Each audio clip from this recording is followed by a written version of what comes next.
আবারও রাজপথে নেমেছেন ১৭তম শিক্ষক নিবন্ধন পরীক্ষায় উত্তীর্ণ হয়েও বয়স জটিলতায় পঞ্চম গণবিজ্ঞপ্তিতে আবেদনের সুযোগ না পাওয়া প্রার্থীদের একটি অংশ। তাদের অভিযোগ, এনটিআরসির অবহেলায় ৭৩৯টি পরিবার এখন ধ্বংসের মুখে। তাই অন্তত একবার আবেদনের সুযোগ দেওয়ার আহ্বানে কর্তৃপক্ষের সাড়া না পেলে আত্মহত্যা কিংবা আমরণ অনশন বেছে নেওয়ার ঘোষণা দিয়েছেন তারা।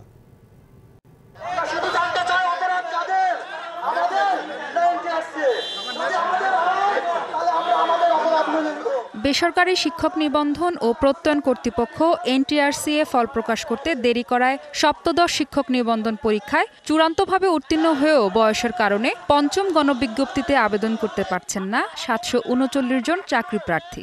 জীবন থেকে ৪.৫ বছর এই এনটিআরসি কেড়ে নিয়ে আজকে আমাদেরকে অযোগ্য ঘোষণা করে দিয়েছে। আবেদন করার সুযোগ দেওয়ার দাবিতে মঙ্গলবার সকালে রাজধানীর স্কাটুনে এনটিআরসি দপ্তরের সামনে অনশন ও ঘেরাও কর্মসূচি পালন করেন তারা। আমরা করোনার প্রকৃত ভুক্তভোগী, তারা সেটা বোঝা না বোঝার মতো মান করে। মাত্র 2 দিনের জন্য আমি আবেদনের সুযোগটা পাই নাই, আমি আবেদন থেকে বঞ্চিত হয়েছি। 5 বছরের পরীক্ষা নিয়োগের প্রসেসটা 4 বছরে শেষ করে দিলেন, এখন বলছেন আমাদের আবেদন করা যাবে না, বয়স বেশি। এনটিআরসি এর ব্যর্থতার জন্য আমরা কেন আজীবন দণ্ডপ্রাপ্ত আসামির মতো সাজা পাবো? আমরা এখানে চাকরি চাই না, মূলত আবেদনের সুযোগটা চাচ্ছি, এবং যদি এই দাবিটা না মানা হয় তাহলে আমাদের প্রতি খুব অন্যায় করা হবে, অবিচার করা হবে।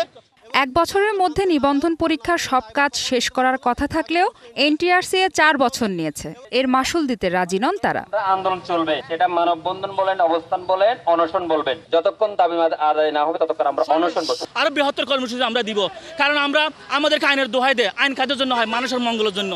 এনটিআরসি দপ্তরের সামনে সড়ক অবরোধ করলে পুলিশ এসে তুলে দেয়। তবে দপ্তরের সামনে শান্তিপূর্ণ অবস্থান নেন তারা। শান্তিপূর্ণভাবে কর্মসূচি পালন করলে আমাদের কিছু বলার নেই। তারা যদি কোনো পাবলিক নিউসেন্স করে বা পাবলিকের যান চলাচলের ক্ষতি সাধন করার চেষ্টা করে তাহলে আমরা আইনগত ব্যবস্থা। এ বিষয়ে ক্যামেরার সামনে কথা বলতে রাজি হননি এনটিআরসি এর কেউ।